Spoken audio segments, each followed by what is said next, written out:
Yeah. I love this shit. We gotta, first things first.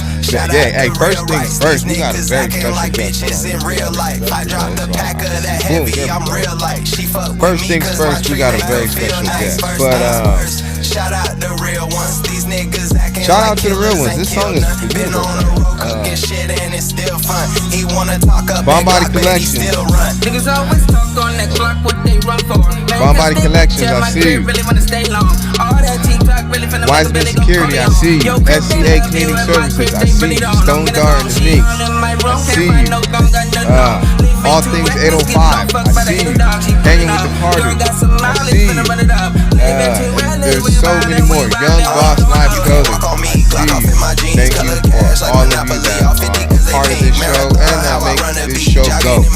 Every sponsor that I name, you can find them on TikTok, Instagram, Facebook, Etsy, Pinterest, and show the love that you want. Show the love that you want. You know what I'm saying? Shout out to Straight Lace No Chase. I'm stealing your shit. It's yours, but you know, we're just gonna leave it at my house. Buy a shirt! You know what I'm saying? Young Boss Life Clothing. Buy a shirt! Feel me? Stone Darn the Mix. Buy a shirt! All Things 805. Buy a shirt!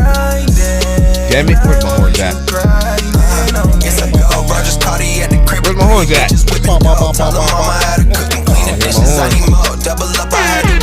Yeah! This shit like dropping bombs on them. I'm gonna have to fix but anyway, we got a very special guest. We got an Oxnard legend in the building. I am excited. I am honored. Word on the Street Radio. Y'all tuned in last night. You know what I'm saying? Wednesdays, 10 p.m. I did it. I might have lost a couple sleep. I might have lost a couple hours of sleep over. But I was here. This man has helped me out in so many ways. In just a little bit of time that I've got to spend with him. He's gave me some game. He shot me some gems. And he's also, you know, taught me a little bit of wisdom. You know what I'm saying? And he's nice and real quick. You know what I'm saying? Ladies and gentlemen, put your hands together. We got Oxnard legend in the building. D-Tragic, y'all. Where's the horn at?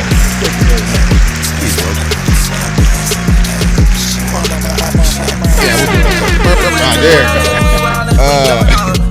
The music that you are hearing is, I want to say it's my dog Zombie, featuring 7 Vicious Nightmares. And I think that's Uno. Right there, man. Yeah, right? Oh shit, we got more music. Hey man, hey, shout out to DJ the Prince. We might do the outro to that. But D-Tragic, man. Thank you, man. For real. Thank you for doing this. Oh, you're welcome. You're welcome, doggy. Gotcha. It means a lot. So Realquicctho in the building. you know, I'll be trying. You're doing your thing. So it be like that sometimes. You don't even, if you don't want to use the mic stand, don't use it. And them mics, they're not light. They're not light. They got some weight to them, but I got so many questions. You know what I'm saying? You've been in the game for, if I'm not mistaken, anywhere from 15 to 20 years, maybe even longer than that. Maybe the deuce 5. Is it safe to say you've been in the game for the deuce 5 years? How long you been in the game?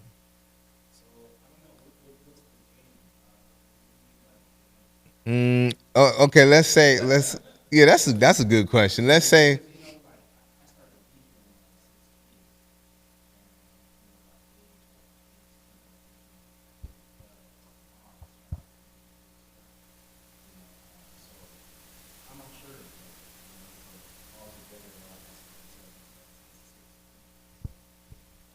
real quick though, let me check your mic out.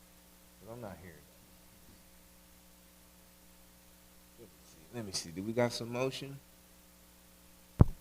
There we go. Hey y'all be quiet, all right? I'm the director and the producer. It's just me here, okay? It's just me.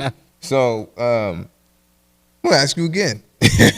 No problem. I got the answer now.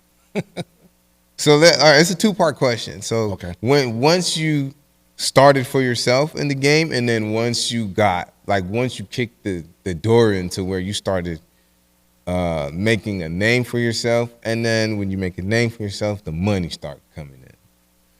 Well, like actually, let me see, that would have been like 32 years, dog. Oh shit! Because it started really when I was like 18, around 18. We had a crew at that time, 805 Family Underground.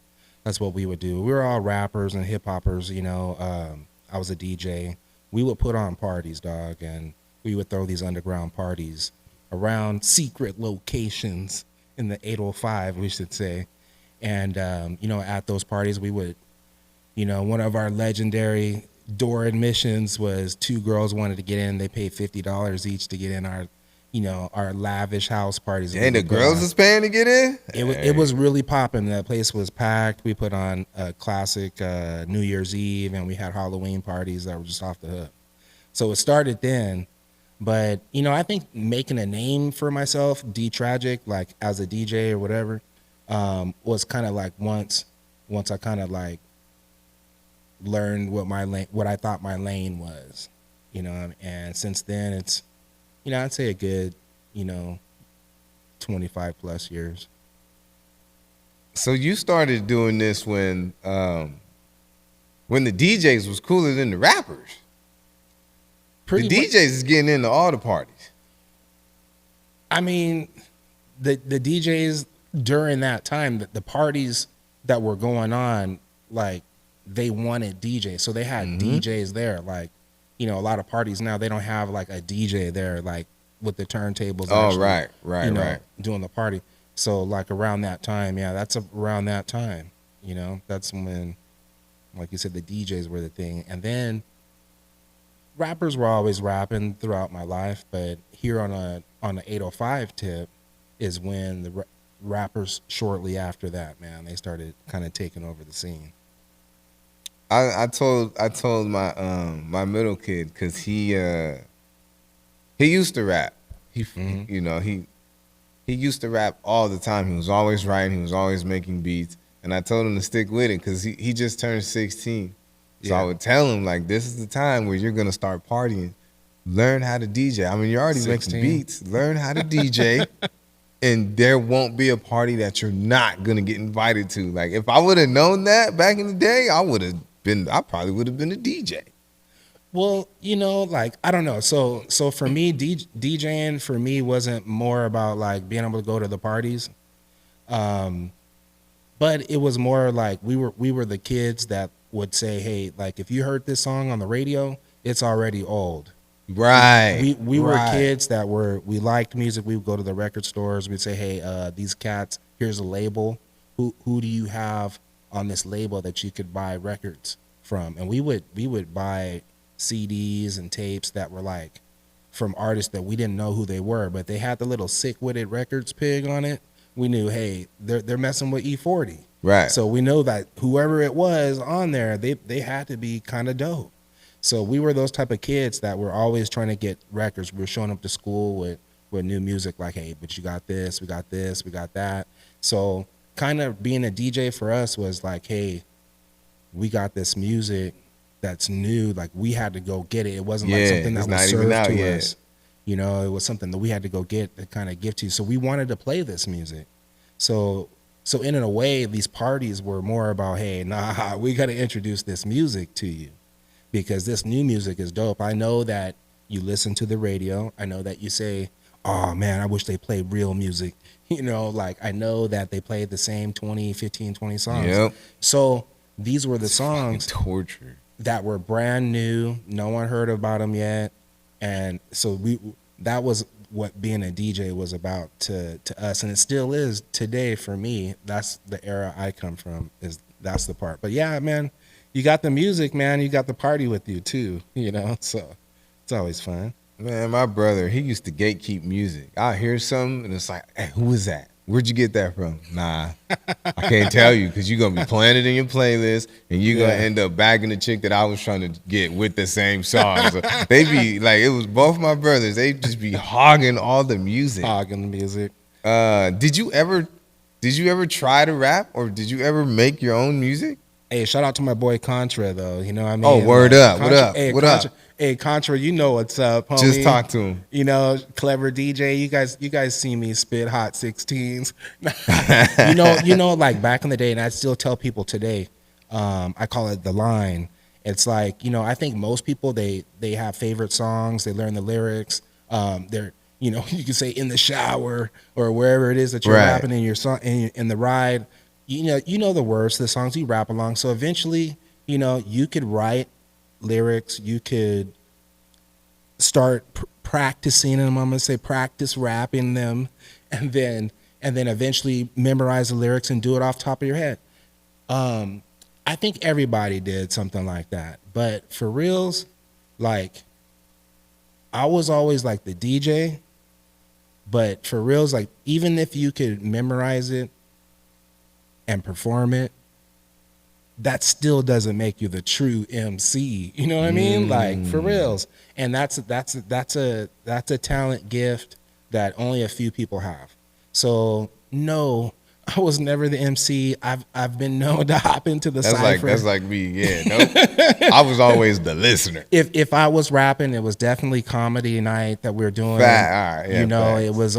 it was only just in, you know, in fun on the house party side of the line, you know what I mean, versus like once you get up to the line, everything is fun. It's, you know, you could do what I could rap, but it's when you cross the line, when you say, yo, I'm a rapper, and now you're gonna start making a product and everything like that, is when you need to decide, hey, am I gonna do this? Like, because I really gonna have to spit. I have to be a real MC if I'm gonna cross the line and start saying I'm a rapper. So I know I was never the rapper, but I was the DJ. I got kind of an interesting question, and this is only because I'm not a DJ. Okay. And this is me based off of what I think a DJ is. Okay.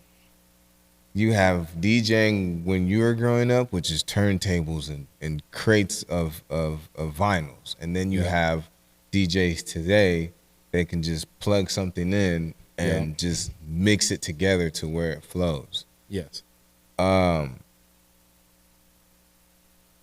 you a real DJ if you don't know how to scratch?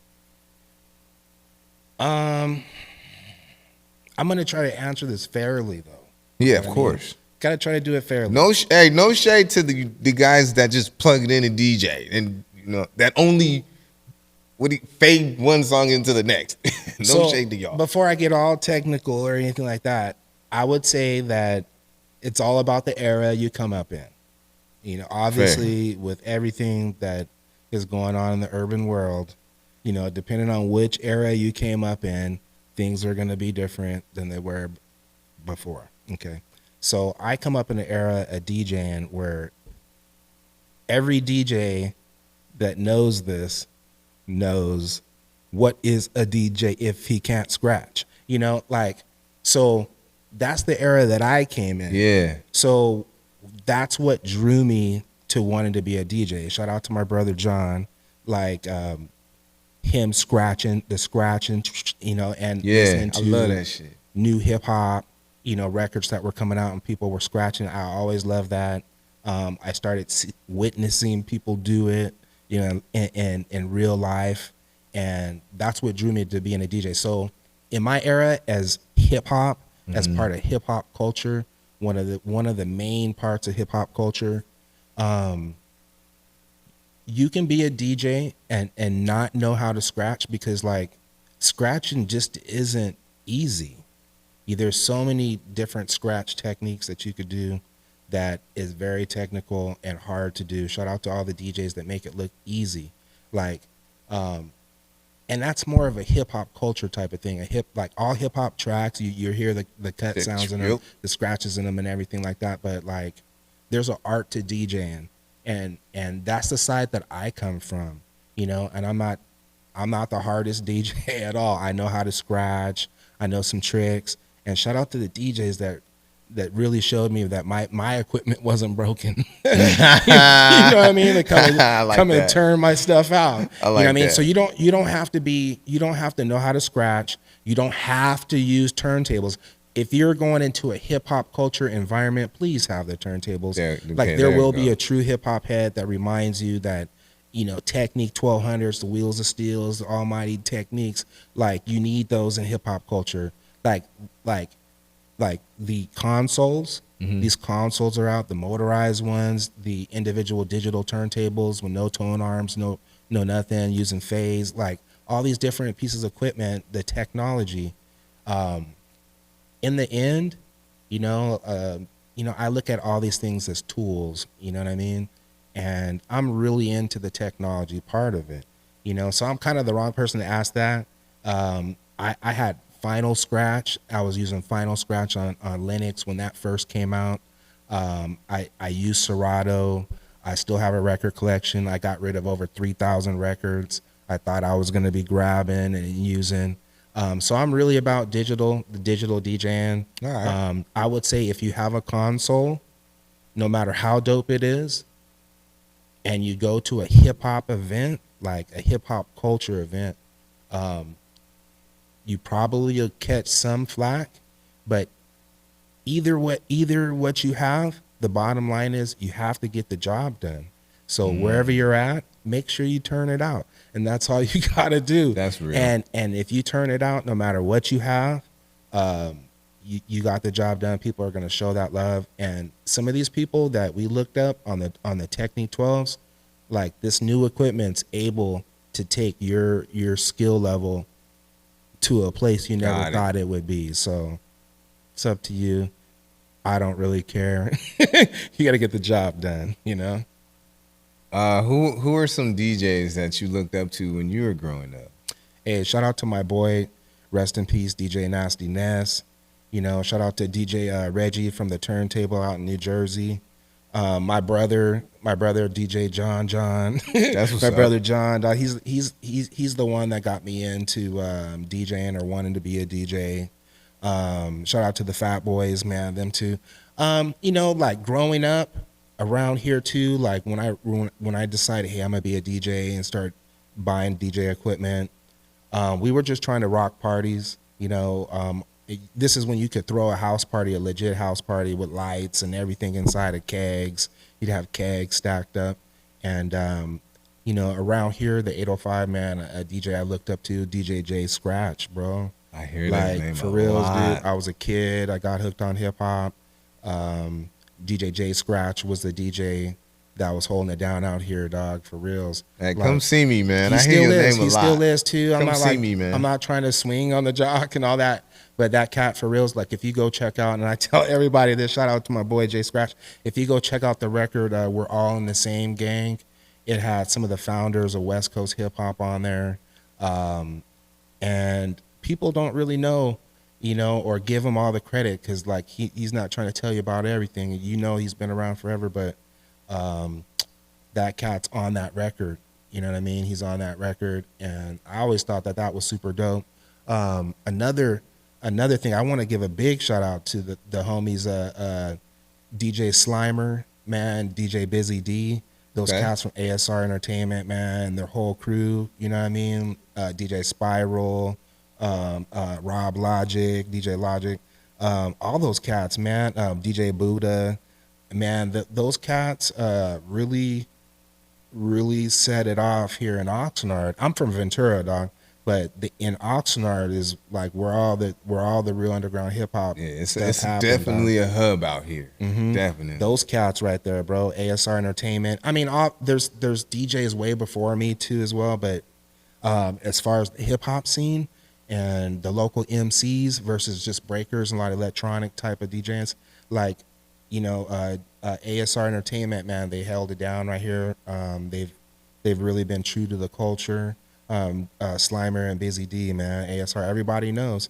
You know, those are some of the cats, dude, that when I started doing my thing, D-Tragic, like going out, you know, and repping 805 hip hop, like, you know, those were the cats that were holding it down, bro, for real. All right. Like, For sure. For like me, I'm very it's like mainstream, like, because for me, like my top three, it got to be like Grandmaster Flash, Oh, DJ, K Slay's up there. Oh yeah. I mean, You know. like DJs like that. So, you know, like the Executioners, Shout out to Mixmaster Mike, dude from the Beastie Boys that did Super Ill, DJ Craze, DJ Qbert, bro. Dude, Dude, Premier, that's sick. that's my The guy Beat right Junkies, there. dude. Shout out to my like for reals, dude. Shout out to DJ Shortcut. Shout out to DJ Retmatic, man. I got love for you. I appreciate you guys for what you did for my brother Nasty Ness, man. I love you guys. Shout out to DJ Rome's, like, and he's been also like I look up to that cat. His cuts, he has signature cuts, bro. Like those cats like that, bro. The Loot Pack and everybody like that, man. Like those are some of the cats I always looked up to, dog, for real. So when it comes to when there's like a dope DJ, there's also like the dope hype man too. Sometimes, You know what I'm saying? sometimes, like sometimes I think they're leaving that element out. Sometimes, yeah, the host. Yeah, I'm trying to be everybody's I hype see man you, out dog. here. I see you You know, out I'm there. trying to be everybody's hype man. You know what I'm saying? But Yeah, I see you. just what is your favorite element? Is it just the sound? Is it the actual action of the scratching? Is it like you just imagining what this mix would sound like if I put this song with this song, or how you fade songs together, if that makes sense? Well, I think it's a combination of everything you said. Like I know, like for me, like the fade into the next track. Like when I first heard that, the continuous, 4 hour, 6 hour party rock like that. Like, wow, dude, that's dope. How those two tracks go together and it goes into the next track like that. When I start hearing it like that, doing that, but like scratching and stuff like that too. Body tricks. I was always the big kid, dude. So like I couldn't really do all the body tricks like that, but seeing how they manipulate that turntable like an instrument, creating different noises, scratches, speeding it up, slowing it down to control the tones, stuff like that. The BPMs. All Yeah, and then also as a DJ like myself, like, you're doing all this and that back there. Some people care, some people don't.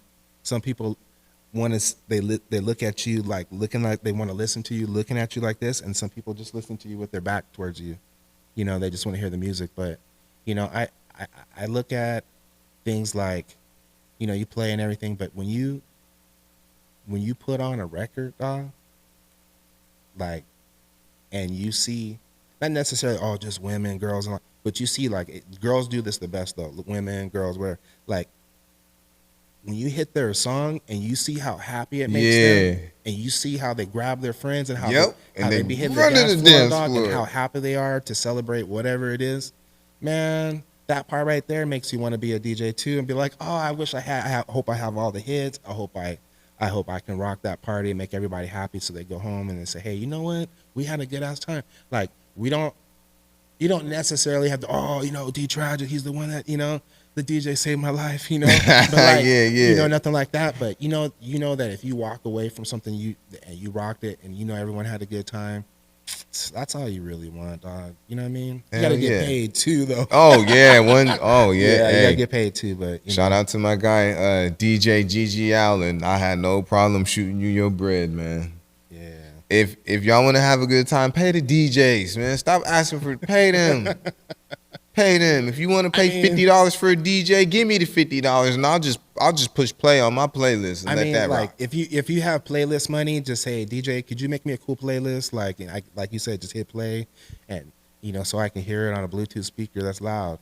And that's cool. But someone brings all their lights and equipment, they put it in the truck. Oh got yeah, the there's homie that helping too. them. Pay them. They're there for 12 hours and stuff, and you want to give them $200? That's not the business no more. We got tariffs and everything. Like, come on now. That's real. Can't do that. So, but shout out to when I was 16, bro. I would be that $100 DJ. I'd be that free DJ. You know what I mean? Just so I could go and have fun. You know what I mean? But times are different. Yeah, I think. Oh, it was Ice Cube that said it. You got to do what you love for at least 5 years before you start making some money off of it. It'd be like that sometimes. Yeah, it does. It's I tell people to approach things kind of like a business. Like when it needs to be. So if you're going to be demanding money, you need to approach it like a business. And things will make sense to both parties. Big time. Yeah. In your opinion, what was something that kind of revolutionized the art of DJing?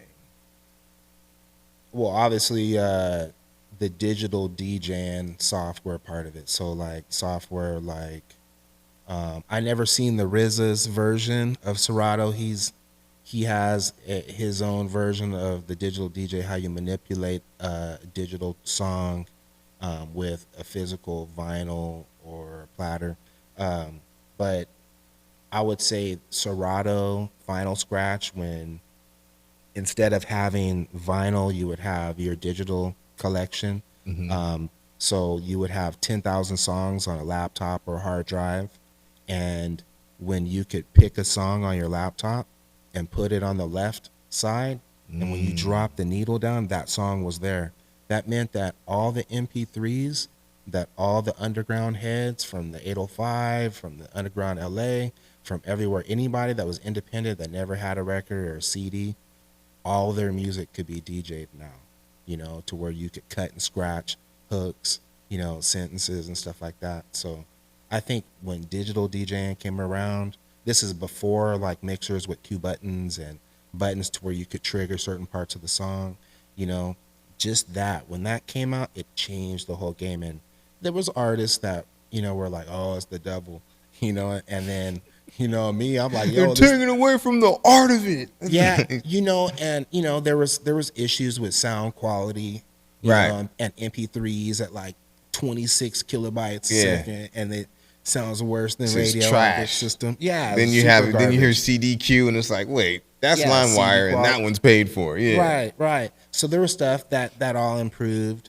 Some of the people that weren't for it, they're now the best at it, and you should see how dynamic. Shout out to DJ Q too. We got another DJ here in the 805. DJ Q, man, he turns it out.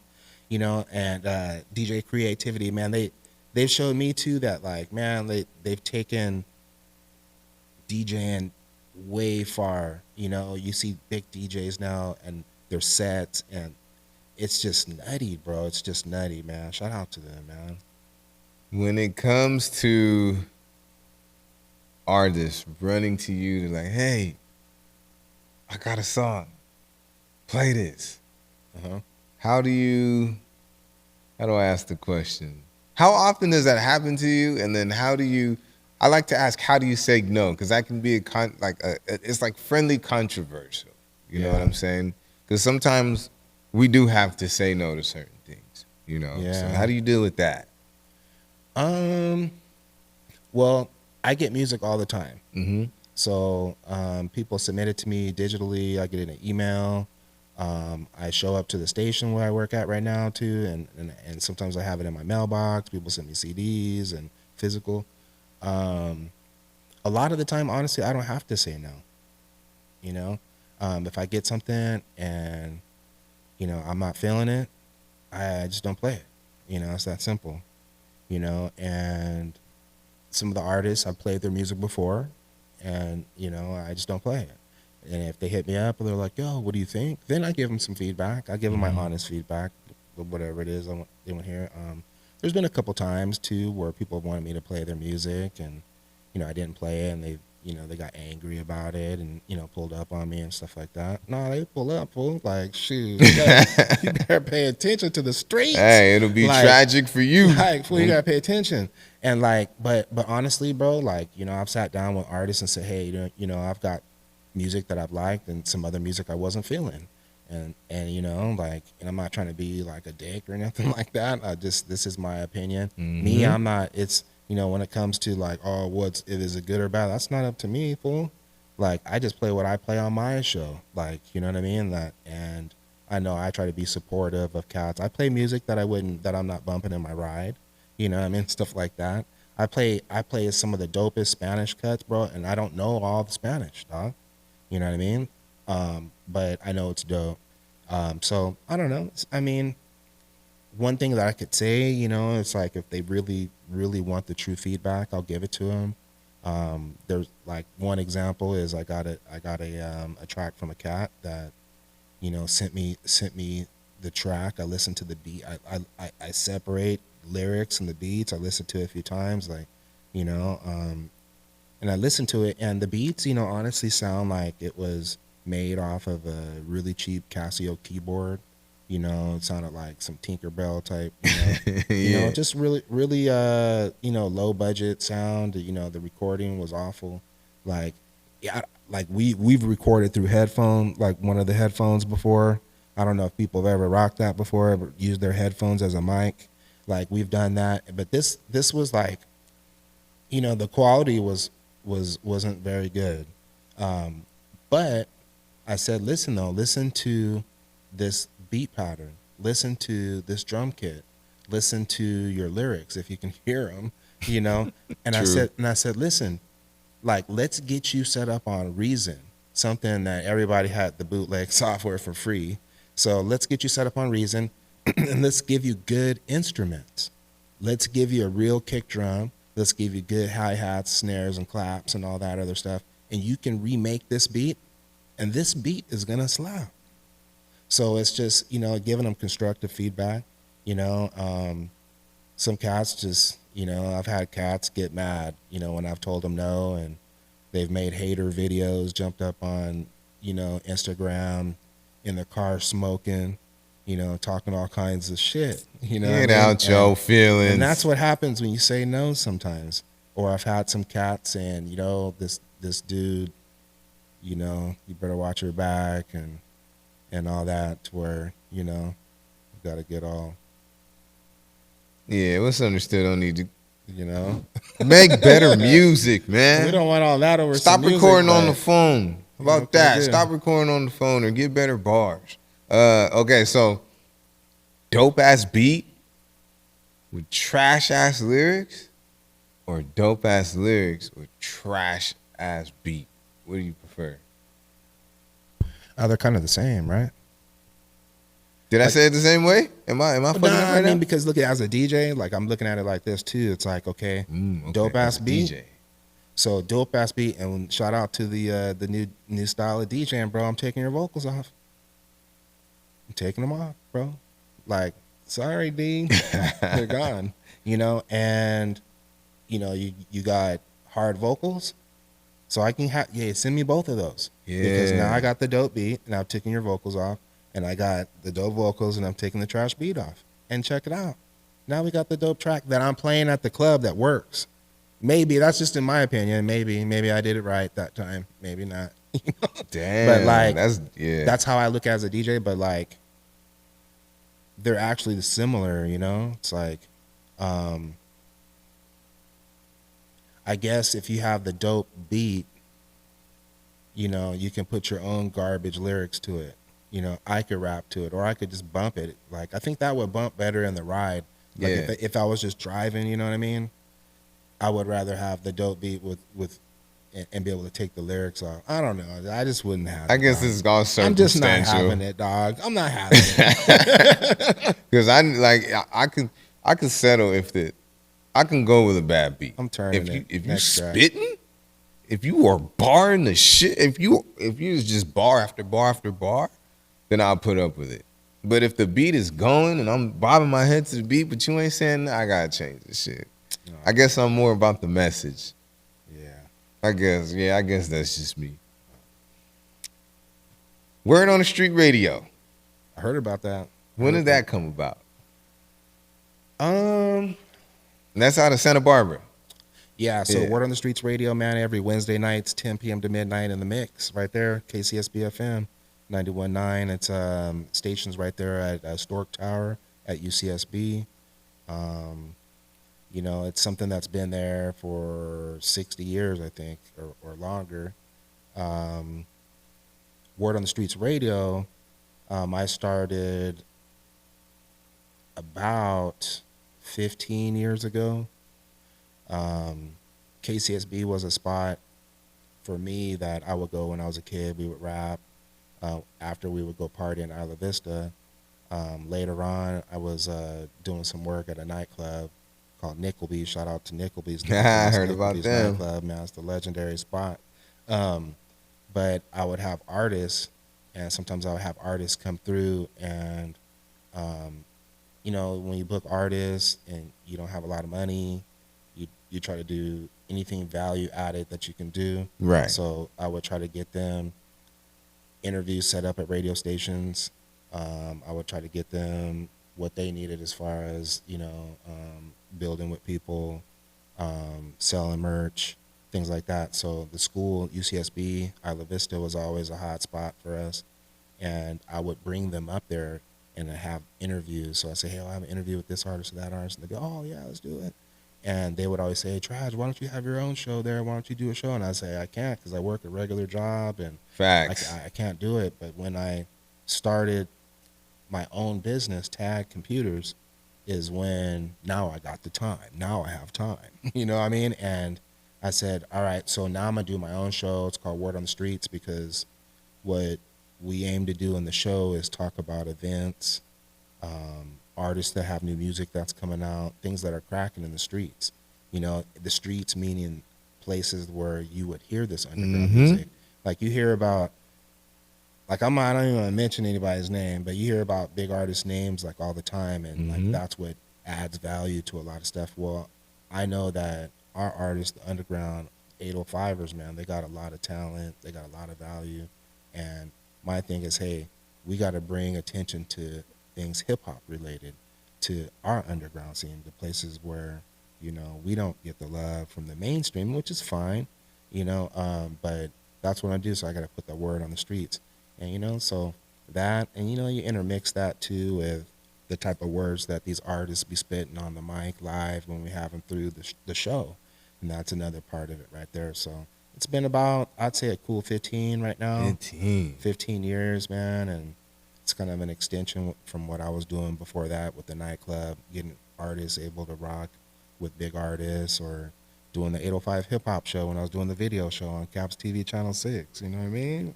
Yeah. So the bigger, this is what I'm starting to realize, because I'm still fresh here. The bigger your name gets, the higher of quality starts to attract to you. So today, what does it take to get on Word on the Street Radio? It takes patience, bro. That's priceless. Shoot. It takes patience.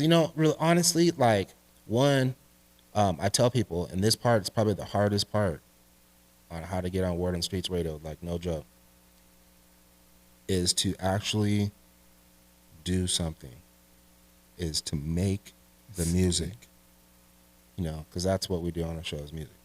So you need to make the music. I know that you have the talent. I know that you can make dope music. Make the music. DJs can't play music that they don't have. Okay? So next, after you make the music, because I'm waiting for you to do that, okay, I want you to then send it to me. Okay? Those parts seem to be hard because, like, sometimes maybe you're not ready to put it out, or you haven't started recording yet, or you don't have it perfect, mixed or whatever, So that's the first part. That's usually the hardest part that I feel. The next part is to be patient because I get a lot of music, and I listen to all of it. So one, I have a hip hop show, so make sure it's hip hop. You know what I mean? It doesn't matter if you're a Latino hip hop artist, it's in Spanish. It doesn't matter if it's hip hop like this or sounds like that. You can send it. I love hip hop, so I listen to it. Throughout my show, I may kind of put it where I feel it fits the best. It works with other music that's starting before or after it. But ultimately, if I'm feeling it, then I'll play it. Right. 100%. There is no dibs. There's no pay for play. There's no payola. There's no. I mean, I have to pay to do my show, fool. So it's like I gotta pay to park. We don't get paid like to do the show. So if I'm feeling the track, I'm gonna play it. Also, I would say this, and this benefits you, more than any value adding, to me, or is for you to just maybe be out there and promote your music, promote the fact that you're out there, you got your track, you're really trying to make noise with it, you're really trying to maybe get shows, or you're taking your music beyond your circles. If I see you out there and I know that you're an artist, like there's been artists, man, I look up to, man, they've had the 805 on their back, man. They've taken it around the world with them, you know, talking about what we got here, man. Praise to them, dog. You know what I mean? So even if you're not messing with me, man, if I see you out there and I see you grinding, and maybe I'm not really feeling the music or bumping it in the ride and stuff, But you know they what I mean? outside though, regardless. But I see you doing your thing. Yeah. Like, I'll rock that. You know what I mean? I'll go get it. You know what I mean? I won't even wait for you to send it to me. I'll go get it. You know? And another thing is too is I love rocking at the station, at the school, at the college. It keeps me in tune kind of with the younger generation, you know, listening to new music and not being like the average old head, like, oh no, I only listen to like Curtis Blow. That's like real hip hop. Like Nasty Ness says, we only listen to real music here, you know. So it's like, so you know, it keeps me knowing about what's new, what's coming out, and DJs always have to be after the new stuff, you know, and so that's kind of how I think about it, you know. Yeah, that's what's up. Like, there's been a couple times, my blind ass, there's been a couple times where I might have ran into Scratch or yourself or Mambo and just didn't fucking know it. Yeah, we're like ninjas, dog. Sometimes you gotta create, but that's cool. I mean, you know, like I'm not like a person that's trying to be all wild. Like I don't require a lot of attention, dog. Like I'm not, for as much as like I do this radio show, and I put myself on stage or whatever you could say, you know, like in the end you'll see it wasn't about me, dog. It was about you guys. You know what I mean? It was about these artists and stuff like that. Like I don't need the spotlight. I do appreciate the flowers that I've been given though, dog, for reals. And shout out to my boy Contra. That's all you gotta do, man, is put me up in the end, dog. Put me up. You know what I'm talking about. Contra. Hey, you know you welcome back here anytime, my guy. I think I don't know if the first time I laid eyes on you was at Oxnard Vibes or if it was at the media day. But I know this last Oxnard Vibe, I was talking to Stone Dar, and I was like, yo, he's like, I feel that he's everywhere. I think he's at like every event. Damn. Like, who is that? He's like, that's D Tragic. And I was like, I heard his name before. He's a big deal, right? He's like, yeah, bro. He's like, he's fucking, he does all this shit in 805. Like, he's a big DJ out here. And I was like, and he's here? And he's like, yeah, bro. Like, he's still the homie. God, Stone Dar said all that? Yeah, I'm like, that's like at least $20 I owe you, bro. I appreciate you, dog. Get some more cookies from you. That was, so that last Oxnard Vibes, that was when, you know, because everybody always tells me Was that the one you were hosting, right? Right. Okay. Go say what's up to him. He'll fuck with you. Just go say what's up to him. Because he knows who you are. I'm like, no, he don't. He's like, yeah, he does. He's been at like damn near, like he's been at more than half of the events. And I was like, I think I seen him at 805 Media Day too. Yeah. And then boom, here we are now. I think that's the first place I seen you though, that I recognize seeing you at, is the 805 Media Day. The Media Day, okay. You know, up there in Isla Vista, man. Shout out to Rare Breed. Hey, and Tweezy, what's up? There. He did that, man. I was up there with Demiza, and Mambo was up there. And, yeah. You know, Ventura Tide Pod was up there too. A lot of podcasts, man. That was dope, man. We got to keep doing that. But that's where I think I first met you. You were up there with like your cousin, your brother, something like that up there too. And I seen him. Oh yeah, Mike D, what's good? Yeah, I seen him at a couple other events too. Said what up to him. He's everywhere I'm at. Hey, that's my dog. He everywhere I'm at. You know what I'm saying? I think that's where I met you at originally. And yeah, I love hip hop events, bro. Like, you know, I love the music. I love the culture of it, and the hip hop vibe and the shows that we go to, bro, are awesome, bro. They're a lot different than going to like super trendy where you got to get up dressed up all crazy, and they're not pretentious and all that other stuff. It's just some real super casual, some real cool cats, man. And but man, I try to stay outside, dog. I mean, I'm back in the streets right now. So it's like, you know, I'm no longer like married and stuff, so it's like, so I got more time now to dedicate to certain things that I don't suggest everybody put all their time to when they're in a family type environment, because you know, you definitely take the time for your family first, of course. But so yeah, I'm outside, and I think that, like, you know, speaking of that, you know, I tell a lot of cats that one of the biggest things, bro, is just being present. Yeah. You don't have to be rocking. You don't have to, you know, be on stage killing it, you know, but being present is where you catch a lot of opportunities. You can build a network, because just like Urban Network and, you know, cats, who was it? Kevin Black, you know, Kevin Black, your network is your net worth, bro. So, you know, like, if you, I genuinely love people, you know what I mean? Like to meet people. I'm outgoing and easy, approachable cat, you know. Don't be scared just because I'm black and shit. You know what I mean? I'm not gonna rob you tonight. You know what I mean? Yeah, yeah, of but course. just being present, bro, and is where you get opportunities. And as a DJ myself, you know, I'm not, like I said, dude, we're on the prowl for new music. We want to hear what artists are talking about, and we want to be supportive, bro. Like, you know what I mean? Be supportive of some dope music, man. It's real hip hop. I love it. I want to get into those DJs / rappers. DJ / rappers? Like who? Like DJ Quick. DJ Quick? Wait, who else is there? You got DJ Quick, you got DJ Khaled, you got Khaled's not a rapper though. I want to do like DJ / rapper. Like who is equivalent to DJ Quick?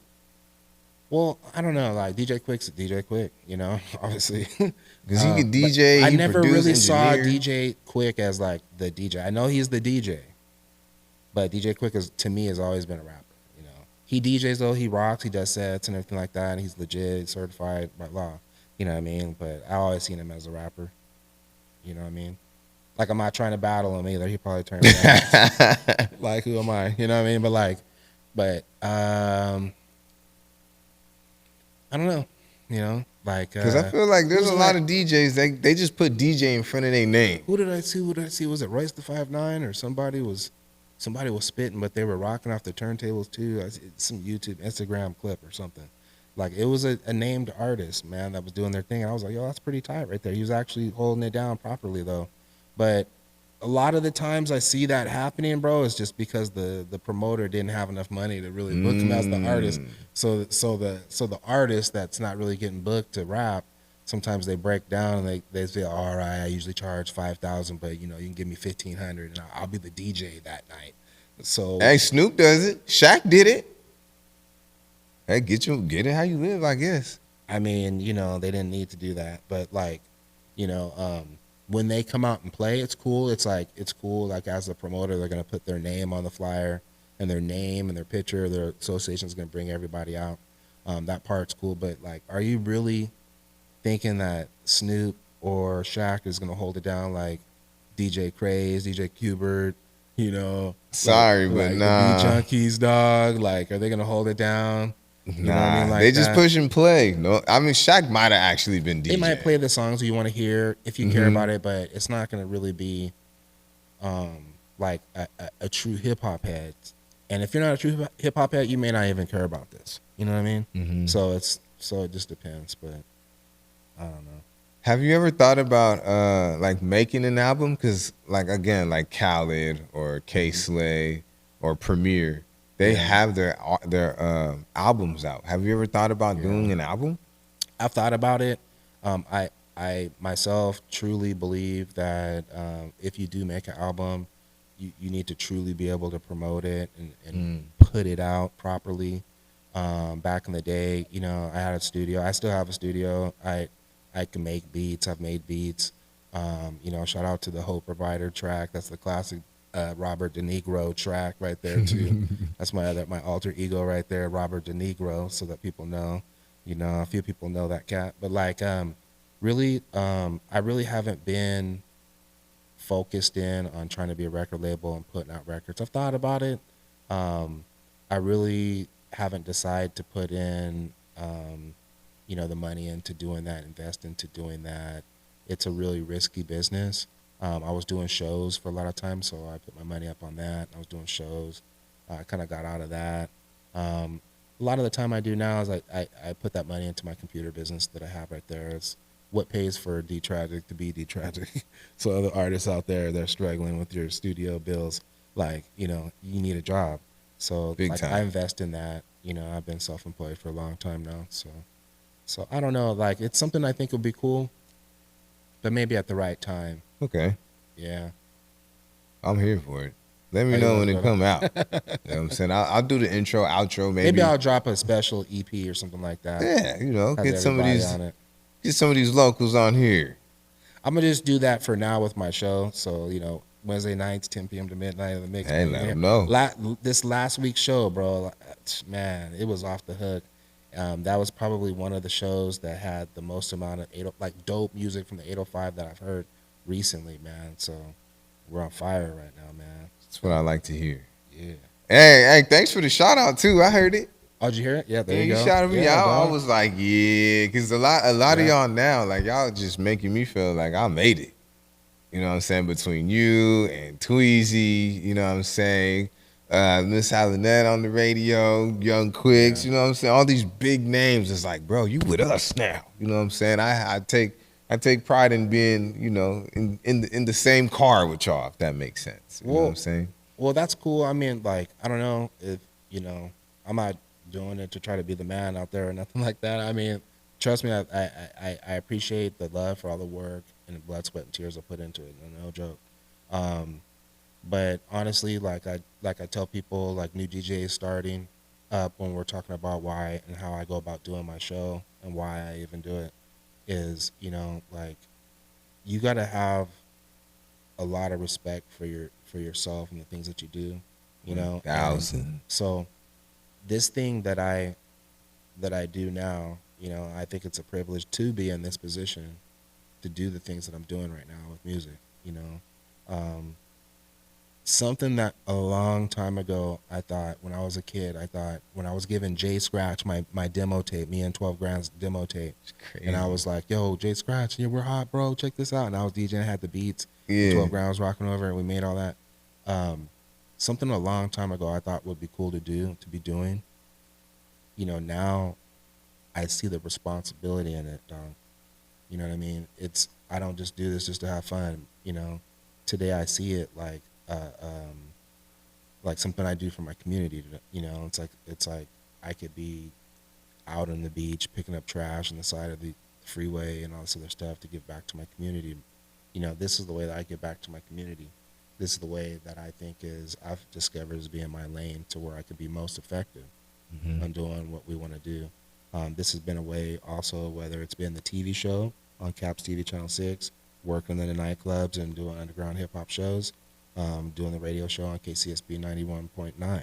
It's like, it's been a way that I can get you guys out of here, and what I mean by that is like, as artists, I know that you want, there's probably 5 or 6 people that you want them to hear it and appreciate you, and you want to impress them, and make them know that you made it.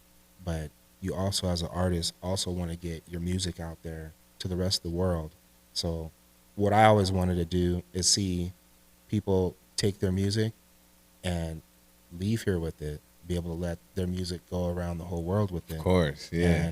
And if I can play, it's not up to me. I'm not blowing anybody up. There's no magic in any of this, dog. Like, I can't do it.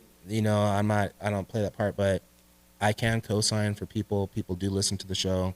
I promote my show far out the 805. I know we want people here to listen to it and hear it and all that, but my goal is other people outside of here listening to it. My brand, when I take it out, there's responsibility I carry. When you see the 805 hip hop, when you see the KCSB, there's responsibility that comes with it.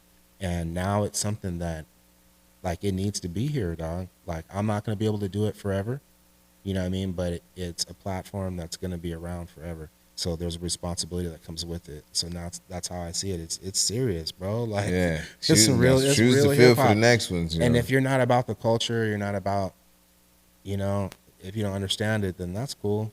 Then, you may not be best fit for Hey, this. it's okay if for it's this not job. for you. It's fine. It's just not for you. Yeah. You know.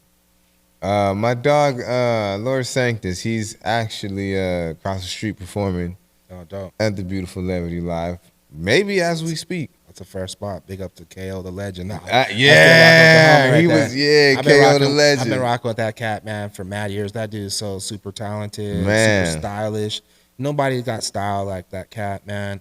And man, what he's doing right now with Connect the Coast, man, that cat, man. Big ups to Lord Sanctus, man, the Lord of the Coast. Hey, go get you some Kush GPT. You know what I'm Yeah, saying? If buddy. you want a Kush bot, all you got to do is ask him. That You know what whole I'm saying? Kush The bot episode thing, is out man. now. Man, like, see, he's got the technology. Oh man, he got property in the meta. Yeah, I'm gonna try to link up with him after. If you stick around, y'all can chop it up, say what's up. You know what I'm saying? But Simone. I want to get into your computer business.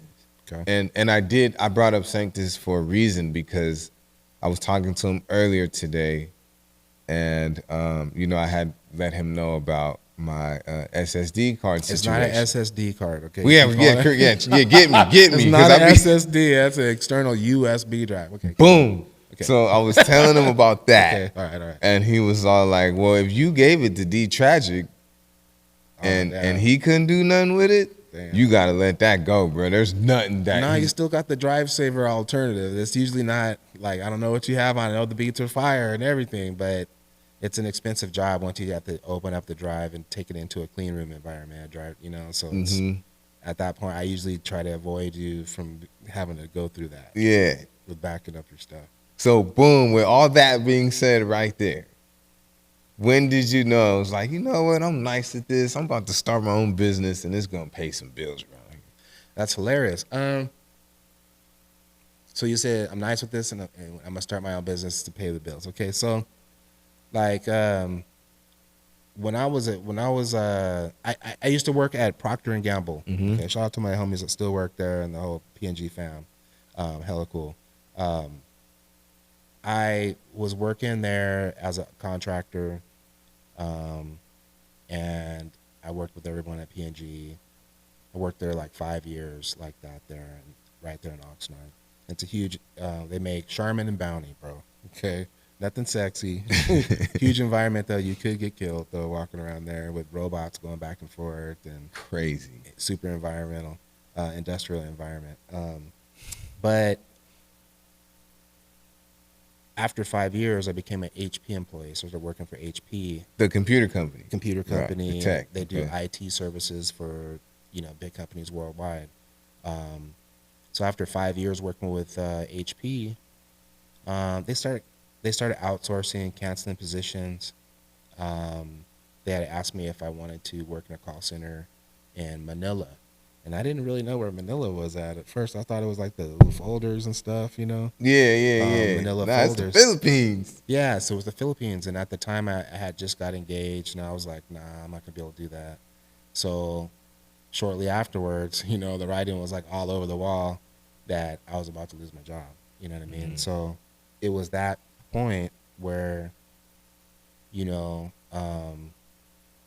telling you I'm into hip-hop, like the Beastie Boys, one of their lines just kept slapping me across the face, and it's to use your skills to pay the bills, you know? And like at that point where you know that you don't have a job and you're faced with having to go out there and hit the job market, look for jobs, I put the suit on, I was feeling stupid, you know, and I've been there. I decided at that point, you know, word, you don't have a job, son, so you gotta work. If you don't work, you don't eat. Shout out to Dub C. And like, you know, so it's like, that's when I started doing it. My ex at the time, shout out to her still, like, you know, she was kind of entrepreneurial like that. She kind of motivated me to say, hey, you should start the business. And, That's you know, what's up. when before I had actually, you know, the job had folded and stuff like that, you know, it's like one of these things you do. You sit at the table with your other coworkers that you worked with for mad years, and you say, you know what, we've been doing this job. It's us. Yeah. You know, we like, do the whole we thing. can do this. Yeah. You know, we could do this. And, you know, like, so the job, I was at, you know, I've been doing it for a long time now, dude, 20 plus years. So I'm not scared of the job. So it's like, you know, and then it's the time, then it happens to you. Then you're just like, okay, boom. So now that was the time. And I was just encouraged to, hey, let's work for ourselves, because everybody wants to work for yourself. It may not be it for everybody though. So the first year was tough. I tell people the only way I can describe it quickly is like, you have a job and all the hours are there. You got to get up on time, get there, and you can ask for more hours. They're all there waiting for you. And that first day that I woke up and I was like technically unemployed, even though I'm self-employed. That's what people. That's what someone told me. They were writing down. I said, "All right, do you have a job?" And I said, "I'm self-employed." And they're all unemployed. Unemployed, yeah. Like, I was like, don't "What the disrespect hell?" me like that. Yeah, I was like, "Dang, that sucks." That's how they look at you, huh? Mm-hmm. No, but like, so it's just like, Especially when it's time to get a loan. yeah, it's time to get a loan and everything. But I'm looking at it like, okay, well now, every hour that I'm gonna get paid, I have to find it. Yeah. I have to go out there and find every hour that I'm gonna work. So, that's when I knew that it was gonna work. Luckily enough for me, and I know my skills. I'm not gonna like discount my skills at all. I got good. I'm good on computers. Okay, I spend all my time learning about it. You gotta do that. You gotta be that type of head. Want to learn about it. But that's when I knew, and but it really worked for me. Like, because I got involved with different organizations here in town, where I was able to put my business right up next to everybody else that been in business for a while. And, take the Pepsi challenge, man. Do the work. And if you can do the work and show and prove, bro, that's like the type of work I'm in where, you have to do that first to show people you know what you're doing, to earn trust in people, and if you can maintain the trust with people, then people want to work with you. And if you're here and you think you can do shady work and be in business, you're tripping. Yeah, you know what I mean? Bye. You shouldn't never approach anything in life like that. You know what I mean? So I take pride in everything I do. Shout out to the Ventura Chamber of Commerce, has really helped me out with, getting my business in front of everybody and having those opportunities to help out businesses and show that I could be helpful for them and take care of their computers and their IT needs. So it was after all these years that it took time to kind of show and prove and know that, hey, this is a way that I can do it on my own. I can take care of myself. I can learn more about the business side of running a business versus just working, being the dude that works the business, and it's been a while now. So luckily that's how I pay for my parking when I go to the radio station to do the show, and I pay my bills. And I encourage everybody else to have something like that, whether you're gonna call it a backup plan or your main plan or whatever it is, to have something you know how to do and take pride in it, learn it, and do it well. Hey, whoever's charging D-Tragic to park, y'all need to cut it out, man. Come on, man. We got legends in the building. You making them pay the $8 to park? Stop. Well, it's only $4 right now, but like, you could say, hey, like on Christmas, and like Thanksgiving and the holidays, you could make it free for like everybody. You know what I mean? Like, I'm the only one there too. You really need that $4? Man, come on, man. Stop. Come on now. Just stop. Just stop.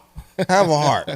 That's 2 McDoubles. Back in my day, you used to get 4 McDoubles. That's like 4 Whoppers right there. Shoot, back in the day. I'm playing. Yeah, that's gonna be $4. Our hamburgers were 15 cents. Man, my mom used to fuck up some 39-cent cheeseburgers every Sunday. Dang, dude. She used to get 30 of them. Dang, hook it up. Man, I was like 9, 10 in the back of an expedition. Y'all hungry?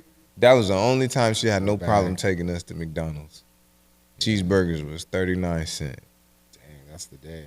Yeah, sorry, you little.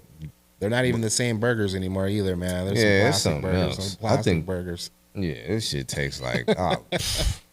Only thing I won't ever stop eating from McDonald's is the cookies. The cookies? The chocolate chip cookies. I didn't even know they had none. Oh yeah. Don't you? I mean, well, you're missing out, but don't. Just don't. It's bad for you. It's very bad. Hey, you know what though? Shout out to their Sprite though, dog. Something about their Sprite soda. I know soda isn't good either, but like. Their Sprite's like something's weird about it. I think it has like electric in it or something. It's like real crispy. Got them electrolytes in there. They got good soda though at McDonald's. I don't know. It's weird, right? Yeah, I don't know. It's soda. I like soda. You know how to like build computers? Oh yeah, dog. I can build computers from scratch. You know, you typically only build desktop computers these days, but yeah, I build them from scratch. We do like the water cooling. Yeah. Yeah, my boy Sub Knight, he knows about the computers we build. I built an ill one for him. I also can sit down with people. Like if you're trying to learn how to build a computer, like I can sit down with you and help you understand the different pieces and components inside of the computer, so that you know how to like put together your own gaming computer. That's typically when you do it. So you kind of know, hey, this is, because that's the whole thing about building a computer, is that you know the pieces that you want to put inside of it, and you build it all up from scratch. So yeah, I do that with people too. It's kind of cool, you know, when they learn how to do it and they're like, well, you know, it's like I can do it now. I be seeing some crazy setups. Again, like the water cooler, and then they put the plexiglass with the RGB lights, and I'm like, with the yo, lights and the fans. man, This dude had like 23 fans and 24 fans, sound like a vacuum cleaner. Like I remember when I first, like when that first came out and the lights were cool, I was like, yo, I'm gonna get this. And you know, I had the computer up in the room and everything, and had the window in it. I was like, yeah, this is dope. You can see it. Like sick. Like, you don't sit there and just look like little there. Decepticons, But then, Transformers. But then it was the first night, bro. It was time to go to bed, and that because I leave my computer on and stuff like that. It was going. It looked like a night light, all green and blue. Up, and I was looking like in the nightclub. I was like, bro, I have to put the towel over the I go, I don't even like this no more. Maybe up in the studio it's cool, but you know, it's like one of my buddy Nick.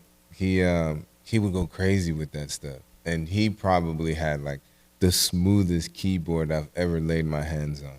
Yeah. And some like there's like a click ratio and sensitivity, and it was like, and his had the little lights too, and it was like wavy. It was crazy. It was sick. Like, you know, I broke down finally, dog, after being, you know, in my 40s and stuff at the time. Like I said, you know, I'm gonna buy a keyboard.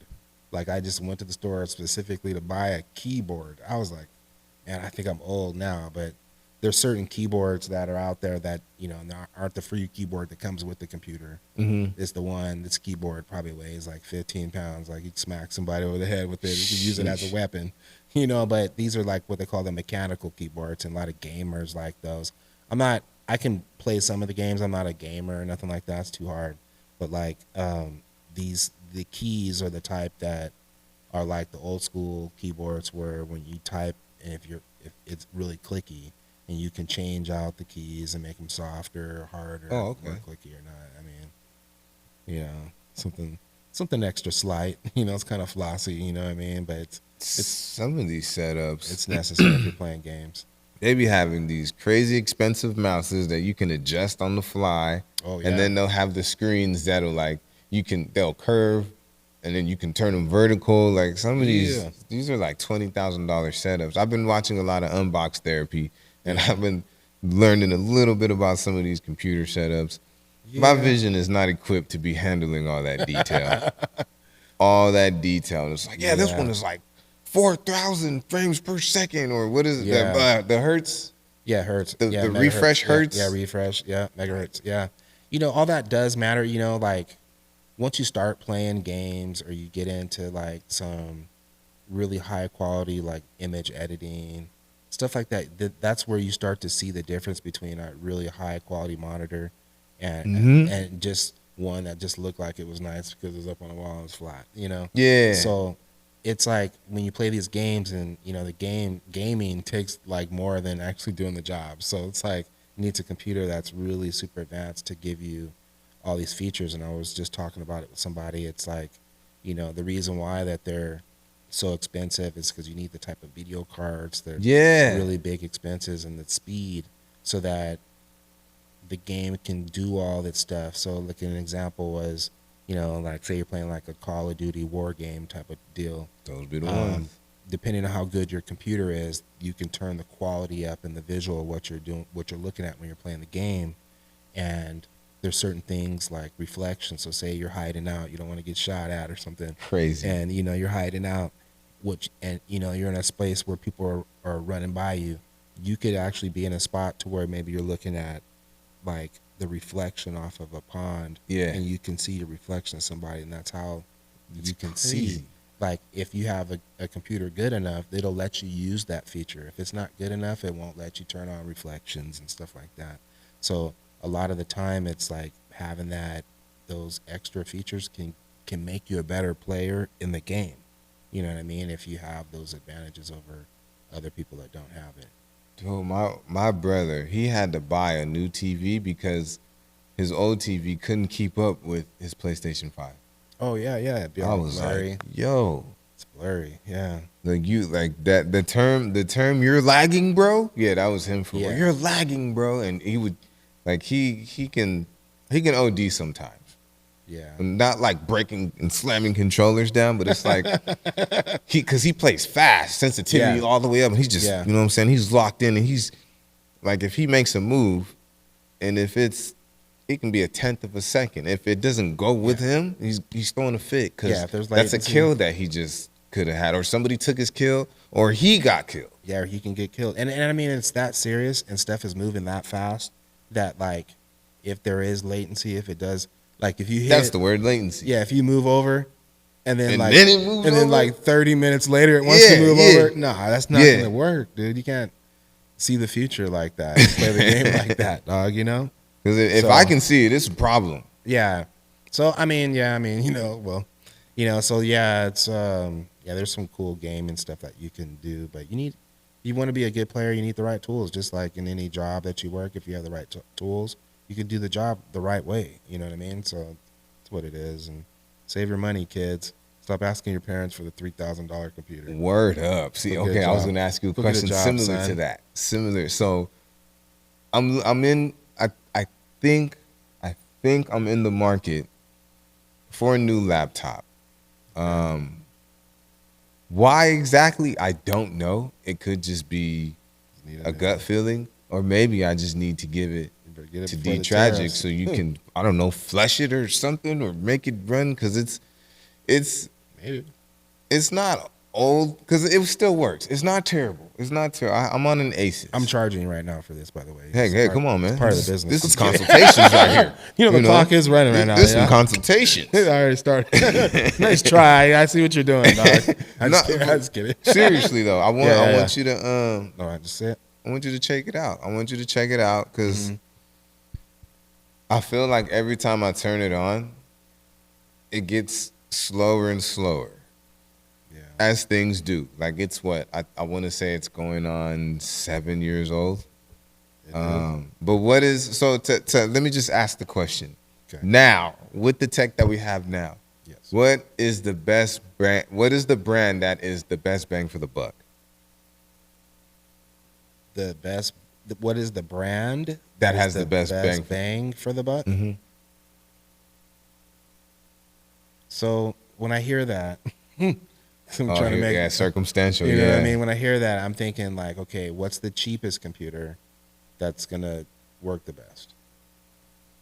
Not necessarily the best computer at the best cost. I don't know if that makes sense. Mhm. So typically brands like Acer, MSI, Asus, those are like brands that are Asus, that's what I got. yeah, those are like low cost brands. Mhm. Out of those, I would choose MSI. Asus and MSI are both super duper classic motherboard makers that are in a lot of the high tech gaming computers today.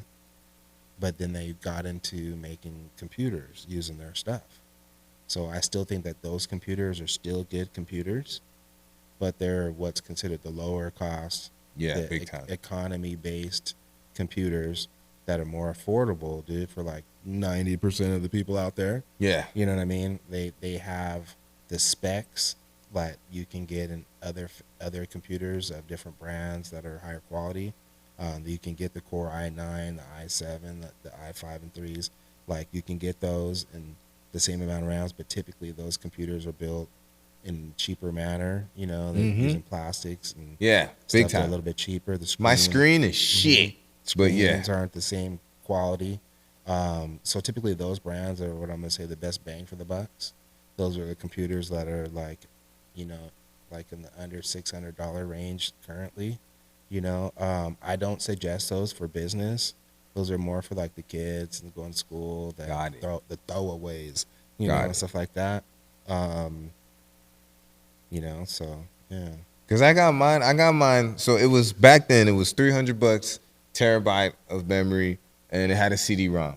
I bought my computer specifically to make my T-shirts. So I put the program on. I would just make a design, send it through the cutter, cut it out, boom, stamp it down. I Yeah. bought it specifically for that. Right. But then, you know, the more I was playing with it, the more I was like, damn, you could do this. Well, it's still like my dumb ass, like it's still a computer. Like you can still use it for other things. But are you able to like, because I don't like my screen. I don't like it. Because now, like with the screens that we have now, I'm spoiled with these AMOLED screens. Oh yeah. Could you replace the screen on that shit? So this is a laptop? Yeah. Well, with the laptops, the way that it works with the casing of the laptop and all that, you can only really put what will fit in there. And depending on the age of the computer, it more than likely isn't going to work. Like be compatible. And They more than likely aren't going to find one and, that's going to work with that type of, you know, with the video card and your motherboard. Yeah. The money that you would spend in trying to make that happen, you might as well just go buy the computer. Might as well just go spend already. $700 on a decent. You know, laptop. it sounds wasteful, but I mean that's how it is. One alternative to that though is your laptop truly is a computer. You know, and you could always plug a monitor into that. You know, if you're at a desktop environment, you know, so you could go out and get the dope studio display or whatever from Apple or whatever screen you like that's better, and use it as your main monitor, and just keep the laptop screen open and use it as your secondary monitor for, you know, so like if you edit, you could have what you're editing on the laptop screen, and then you could have what it looks like on the big screen that looks good, so you can see what it looks like, 4K or something like that, you know. Hey, sold, not to be told. Remember, he's charging me for this. Don't ask me my price. Yeah, Real you quick, should put though, you should put the little dollar total at the bottom of the screen right there, have it rolling right now. We're up to at least like shoot. Don't like you ain't $90. getting my price. My price is my price. Your price is your price. No, but those are things, and you know, when it comes to computers too, even if you bought a computer just to do one thing, you know, yes, computers will do more, and if you're not really, I don't like computers, but once you get something, you find other things you like to do with it, then it'll do more. So like, I'm not the guy where it's like, you know, if you come to me with a computer where I'm going to tell you, you need to go out and get a new one. You know, if your computer does what you need it to do, and it does it fast enough for you, and it does what it needs to do properly, then you don't necessarily need to get a new one. There's like maybe security issues and stuff that may come into play where you want to protect what you have and not get hacked and all this other stuff by having an old computer online. But like, you know, you can still use it for what works for you. You know, that's how I look at it when people come to me with their computer. Sometimes reloading a computer, erasing it, reloading it, will put it back to how it was, like a lot faster. Oh yeah, that cache wipe, that shit, it can work miracles. Delete everything. It's the nuclear solution. Blow it all away and start over again. You know, so like doing that sometimes can put your computer that you do have. It'll save you money from having to go out and buy another $1,000 computer. You know, and do what you need it to do and act fast again. You know, so you don't always have to get a new one. Look at what you're doing and what you're doing on it, and will the computer specs actually hang? You know, so yes, as you get a computer today, 3 years from now, your Windows has new features, it has different things like that now require more from your computer. So eventually, if you don't upgrade your computer right along with it, it'll be slow. You get to the end of the part where it won't upgrade no more. New computer time. I think I'm still in the update. I think I still got some updates to do. Handle it. You know, I think I still got some updates to do. And I got hella memory left on that thing because honestly, like a lot of my editing for my episodes, I can do them on the phone. I do them on the tablets. What is that called again? And it's an external US. Yeah, it's an external drive. It's a USB drive. It's a USB drive. It's a drive that you plug into a USB port on your computer. And the drive itself, so the difference between an SSD drive and a regular drive, the SSD drive weighs like a third of what that weighs because there's no moving parts. It's all chips inside of it. That's right. And then the ones that are a little bit heavier, they still have a traditional style hard drive. It's a laptop sized hard drive, 2.5 inch, and it has the platters in them that still move. So those are the drives that have basically like the needle that reads it off the record inside of it. If you have it and you drop it and it scratches, then that's where drives stop working. But it's a not a SSD. Those are like faster drives, and but it's a regular style SATA drive. Is the other one safer? Is it safer? Yeah. Like will it protect your life, or is it like, you know what I mean? Like Is it so safer? like the issue that I'm having with mine, Yeah. would I have the issue with an SSD drive? You have less chances of it happening. All right. You know, you can be a little bit more physical with that drive and let it you know, if it's on and it drops to the side, you know, it's not going to ruin it like it could with the older style drives that you have. But No. but you know, Is this big boy right here? This the 14 terabyte I was telling you about. Yeah. I gotta use the big boy. yeah, and you want to keep that like just chilling. You know, you don't want that. 1,000. You don't want to drop that while it's on because that has a regular drive inside. You know, and you I'll scratch cry. it up and it'll stop working. I got a terabyte of shit on there. I got 13 That's a lot. That's a lot to lose.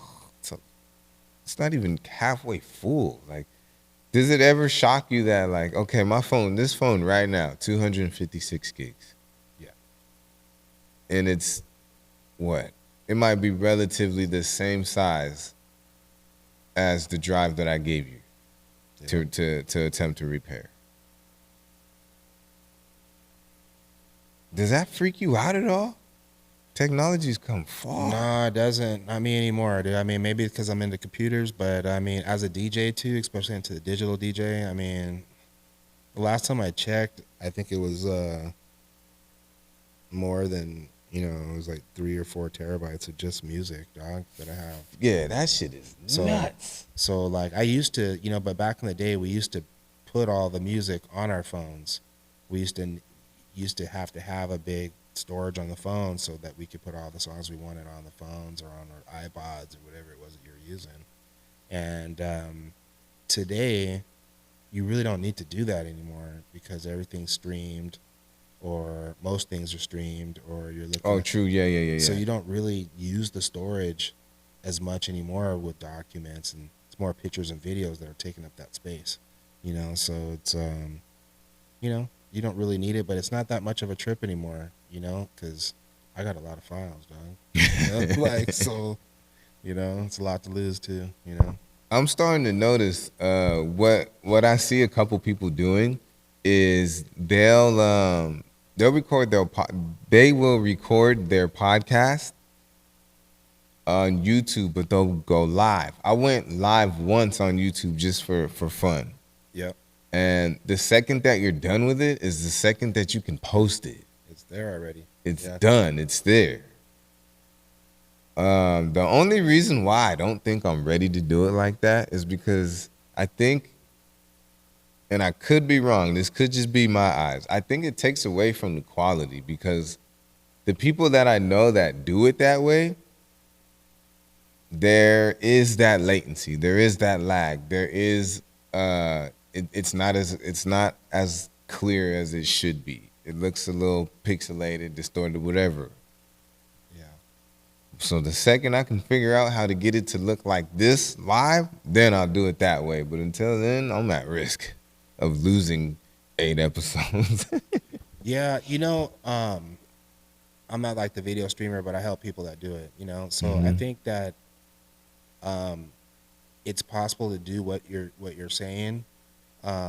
Maybe not exactly how you're saying, but you know, it's possible to record your shows live, kind of how you have your video mixer and you can jump back and forth from cameras live. You know, maybe record all that down to one video stream or have them all separate. But I think that like it's still possible for you to record, and just understanding that once you take what you're doing live that's at 4K, it's just not really your fault, but once it goes to the live stream is where it gets degraded. Big time. And that's just having to do with how technology is now.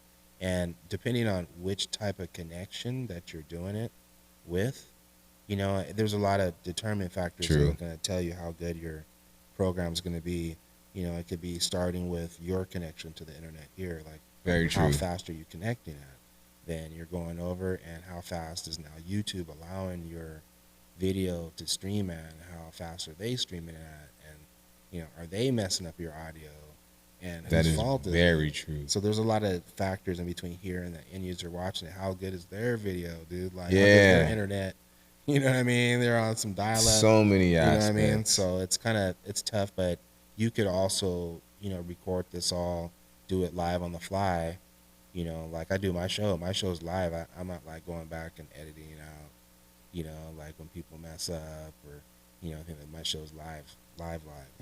And it's like longer to do like pre-recording, and to re-go and do all that. I used to edit 2-hour hip hop shows, and like it's like, dang, it takes time. So sometimes live is live. You could have that in high quality, and the live stream is always going to be degraded or at lower qualities because it's broadcast quality, like listening to radio. For now. I'm pretty sure some AI will come through and fix that. But I love that you said Fiber that, internet. because that was the latest thing that I learned. Yeah. So some months ago, I was trying to figure it out. I could not figure it out. I would do my edits. I would upload. And again, this looks beautiful. Like, this looks amazing right now. It does, man. But that's just, number one, I'm using a high quality TV. The shit it's little, but it wasn't cheap. Cameras are off the chain, fucking expensive. Mm-hmm. But what I learned was I would blame it on what I was uploading it on, which is Instagram, TikTok, YouTube. I'm like, oh, they're messing up my quality, blah, blah, blah. That wasn't it. I found out that on the device that I'm using here, I had it set, without knowing, I had it set at, I believe, 24 frames per second. There you go. So But then I also have the cameras at 60 frames per second. And it wasn't exactly like matching. And then when I would put it through like an editing software, that would be at 30 frames per second. Yeah. So I got all these frame rates jumping all over the place. Right. And, I just went into the software for the ATEM, and I was just looking at things because I was trying to figure out how to get the sounds right. And, just playing with stuff. And I was like, wait, 24 FPS? Why would I have this at 24 FPS when I have each camera at 60 FPS? Yeah. So boom, I changed it. And then when I went to go do like an edit, I would go into the editing program, and it's like 24, 30, 50, and 60. It was like, why is it at 30 when I can move it up to 60? Once I started doing that, and then on top of finding out that there is like a high quality mode on Instagram, once I started doing that, I started getting way cleaner. Like, it started looking the way it was supposed to look. Yeah. So that's just like a tip that anybody that's doing what I do, make sure that all of your frames per second, make sure everything matches on everything. Everything has to match, or else you're going to be pissed off not knowing why it looks. Well, I think what you described is like the learning process. You know what I mean? Some people went through all that and they learned from it. Some people still haven't figured out why, or why they would choose something at 24 frames per second versus something at 60. Like, why would I do that? Like, 60 is more than 24. Like, give me more. Like, that's but when you take both of those types of video, even shoot the same thing, both of them are gonna look different. Yeah, So it was weird. So like when HD and flat screens and stuff first came out, and I saw it, I was watching video that was professional video, like TV, movie shows and stuff like that, and I was like, the quality of the video looks like home video. Yeah, It's like home video. It's weird. It's like, it looks so like real, and like movies usually are shot in 24, and they have that kind of like movie type of look. It's kind of blurrish a little. Yeah, it's dimmed down. It's like it's more theatrical or something, versus 60 frames per second, where it's like you do that on your phone and you're like, whoa, my phone's moving fast. Yeah. It's because you're actually seeing it like how your eyes would see it. It's different. Boom. Okay, I'm glad you said that, because there's 60 frames per second. Then there's 120? There's double? Yeah, I don't know how. Can you tell the difference? Because now I can tell the difference. I guess I've been doing this so long to where my eyes trained to tell. Like now 24 and 30, I can't tell the difference. But 24 and 60, I can tell the difference. Like a 24, it could be like a and then the 60 will just be a smooth. I think once you start getting up there, like your basic human eye and how good your vision is and what you're looking at it on and what the screen is that you're looking at on will all determine if you can tell the difference. You know what I mean? Yeah. But I think that once you start getting up high, past 60. I can't tell. 60 and 120 look the same to me. It's like people's argument of like listening to CDs versus like vinyl. Oh, vinyl's just so much. Yeah, okay. It's like the same type of shit right there. I like that comparison. You guys can argue that. I'm not gonna argue this. I like that comparison. That's a good comparison. It's like, come on now. Now, for all you frames per second police, do I need to be at? No, I know I don't need to be. Yeah, I mean, just knowing you're using more memory, and bro, just stick to 30, and you'll only use 1.5 gigs for a 2 hour. I don't give a shit about that. I just told you I'm on a 14 terabyte system right now. Yeah. So always, like, I would just advise people, and once you understand the differences and the differences in file sizes and the differences in everything, you learn that, which might take you forever and you may never learn it. But like, once you learn it, you'll then say, hey, you know what? I'm going to shoot this project accordingly. Mm-hmm. And something that I always just say that everyone can't do because I can't even do it because I don't even have these cameras. But like, is always shoot at the highest quality as possible. You can always cut the quality down. You can never upscale it. You can, but it's not as clear like you're thinking it's going to be. Correct. So if you shoot it at 8K, okay, which you don't even have a TV to edit. That's nuts. You don't even have a TV. You might have the disk space for your 5-minute video. You know what I mean? But like, you won't even really truly be done. But you can cut it down to 4K, 2K, 1080p, 720 if you need to, whatever. If you shoot it at the highest quality, you can always knock it down. You can't always big it up. It's interesting. I'm glad you said that too, because believe it or not, this is not 4K. Only because, like, can the cameras themselves go to 4K? Yes, and beautifully. It looks amazing. The TV can handle it. But can the ATEM handle it? No. The highest the ATEM can go is 1080p. 1080p. So since this is at 1080p, the cameras are at 1080p. That's the bottleneck. Just everything is in sync with each other. And I was blown away when I found that out. I was blown away. I was driving on 4 different size rims. That's crazy. It won't go straight. Like, hey, alignment's off. That's why he's the host, you guys, man. That's why you gotta have Realquicctho as your host. Hey, come on, man. Hey, April 25th. Make sure you get your free tickets. The QR code is gonna be right here. Yeah, right here. So take your phone, scan it, get your free tickets, man. April 25th. I'm gonna be there. Shout out to Phil Medina. Shout out to Corey and Chad. Those are my boys right there. Shout out to Phil, man. Oh, word? He's hilarious, yeah. Phil or all of them? Yeah, Phil Medina, man. He's Gerd. He knows what's up. He's I think he was black in a past life, man. I think Phil was. He was black in a past life. That was Phil Medea back in the day. back in the past life. That's Phyllis Medea. Medea. Like crazy, man. But yeah, it's just like it's been a super fun journey, and I look forward to living your privilege, which is just the experience that you have and what you do. You know what I'm saying? I've been at this audio visual thing for over a decade, and I take a lot of pride in it, but I also take more pride in learning from the ones that have been there before me, and not necessarily in what I do, but in what you do. It's just you took the time to do it. You took the time to to learn it, and then it's also just teaching other people, and you made a business out of it. Yeah, man, I genuinely like to do that stuff. I mean, I was just talking to a real good friend of mine, and he don't like nobody, bro. He wants to be in the mountains by himself, and I don't understand that. You know what I mean? But it's just I genuinely like working with people, and I think on my job too, it's like kind of a technical job as far as computer side. People aren't really into that or may not understand it or whatever. But when maybe just like your teachers in school, when they can show you how to do something, and they see you taking care of your computer, or you're not getting hacked anymore. You know, when it looks like you've learned something, that's what gives me gratification on the job. You know, I mean, hey, I was able to teach you how to do this, you know, or whatnot. That's is part of me, you know, and that's why I like working with people, everybody. You know what I mean?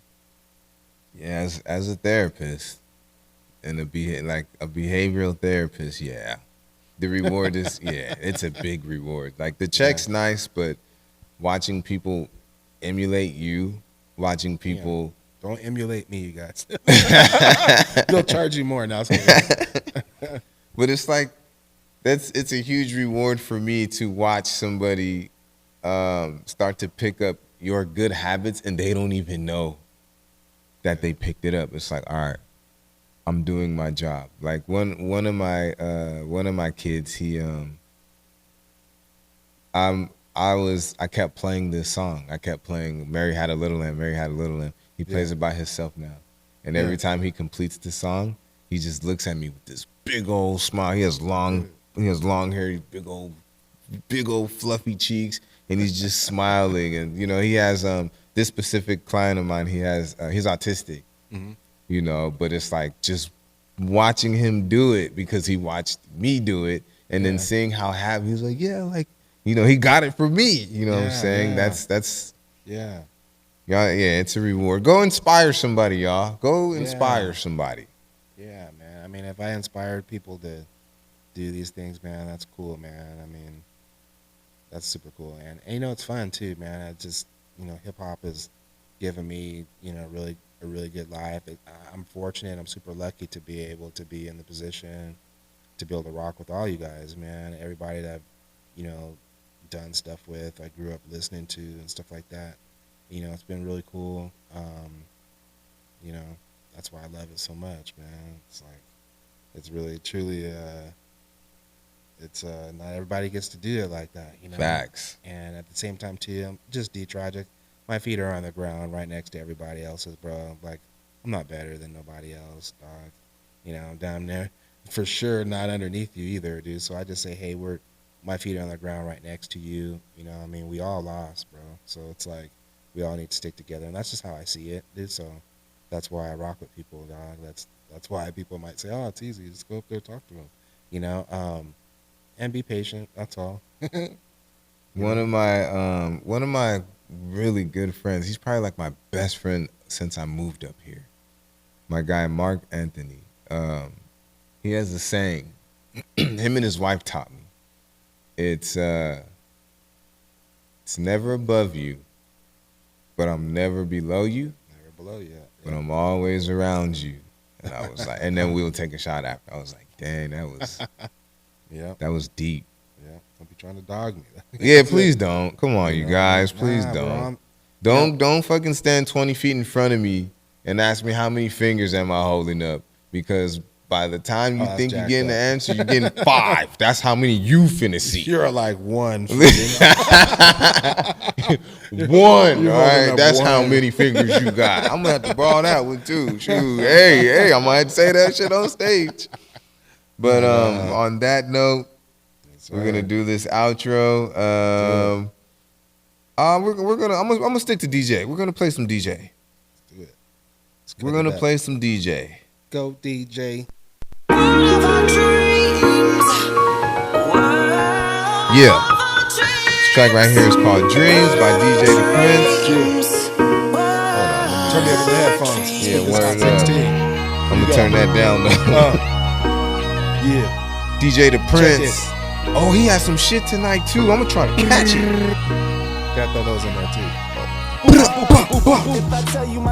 And this song is very fitting. So real quick though, D Tragic, tell them what you got coming up. Tell them where we can find you. Check it. 417. You can catch me at Ventura Music Hall. I'm busting with the burners. You know. You can check me out Wednesday nights, you know, right there on KCSB FM. That's 91.9 on your dial if you're in the Santa Barbara area. If not, you can just go ahead and stream us. Go to kcsb.org. You can click on the play link right there and listen to us live. Wednesday nights, 10 p.m. to midnight. We're rocking independent hip-hop bangers, man, playing 805 music and beyond. And, you know, you can catch me in the streets. You know, I'm always outside, just like Realquicctho said. Yeah. And if there's local hip-hop shows that you guys are knowing about or do anything like that, you can feel free to hit me up on social media. You know, hit me up at DTragic, DTRAGIC, right there on Instagram, Facebook, TikTok, all that. Man, put me up on game, man, with what you guys are doing, who's hot on your block, who's doing it real big in your city. You know, I'm always on the lookout for new music. You don't have to be from the 805. You can be from anywhere, other countries and stuff like that too. Just hit me up at your boy DTragic, man. Repping 805 Hip Hop, man. Go to that website too, 805hiphop.com. Hell yeah, it don't get no better than that, man. Hey, look, I've only had like 2 legends on here, so thank you again, man. Thank you, man, for having me, dog. It's different being answering the questions. I bet. I know that feeling. I'm all nervous right now. I know that feeling.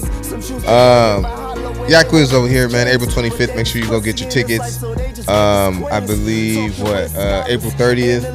It's either April 30th and or the 31st. I will be hosting an event for 805 Entertainment. Shout out to Marquis. Shout out to Luxury the Trap God. I will be doing a comedy show for him on the 5th. This will be out after that. But thank everybody that stayed tapped in. Yacht Quiz over here, man. Y'all know how I get down. No sunsets over here. We always smiling, and you can't fall if you don't trip. Peace. I wrote this verse on my way to Hoagie's. 420 light up a stogie. Grew up with the wolves, felt like Mowgli. Since a young and wrote magic, kept a tray with a rocket. Catino Mobley, little nigga, been a mat.